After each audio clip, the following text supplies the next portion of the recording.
Purified, narito yung skirt na ginawa ko. Medyo matigas na yung materials na ito. Ito yung rice bag. Nilagyan ko siya ng wire paikot para maging consistent yung pagbukan niya na tulad nito. So sa labas ko nilagay yung wire kasi matatakpan naman siya ng mga recyclable materials na ilalagay natin dito. So tinahi ko lang yan na may pagitan ng 2 inches. So para matibay siya. So abangan ninyo kung paano ko yan i-cover ng mga recyclable materials. Pagmamalasakit sa kalikasan, dapat nagsisimula yun sa bawat isa sa atin. Bago ay dapat lang sa sarili nagsisimula. Kapit kamay nating pagtulong.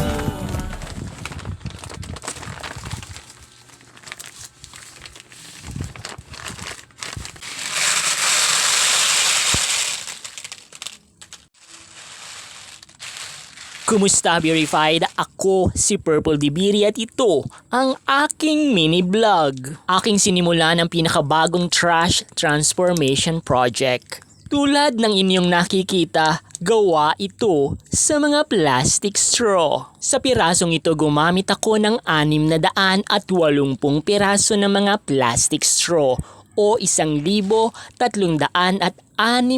piraso ng mga kapsula na ginagamit ko sa pagbuo ng disenyo. Kulay luntian ang pinili ko para sa pirasong ito dahil ang disenyo ay naglalarawan ng isang dalagang bukid. Pilipiniana ang pang-itaas nito kaya naman gumawa ako ng 2 butterfly sleeve. Moderno naman ang yari ng skirt nito na gawa sa sako ng bigas.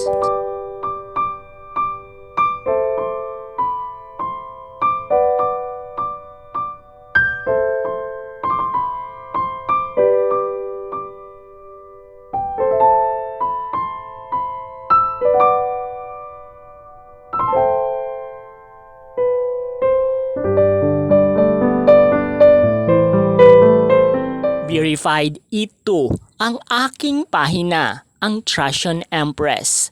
Ang mga materyales na ginagamit ko ay mga recyclable materials. Ito ay ang mga basura na sa halip ay itapon, binibigyan ko ito ng panibagong wangis sa pamamagitan ng Trashon.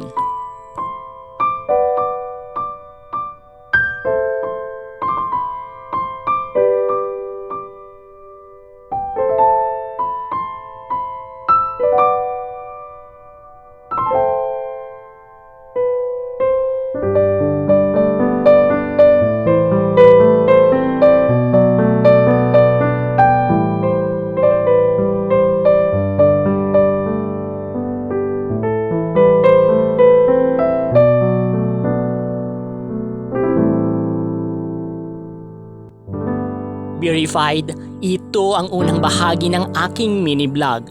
Abangan ninyo sa susunod ang kabuuan ng likhang sining na ito, ang Dalagang Bukid.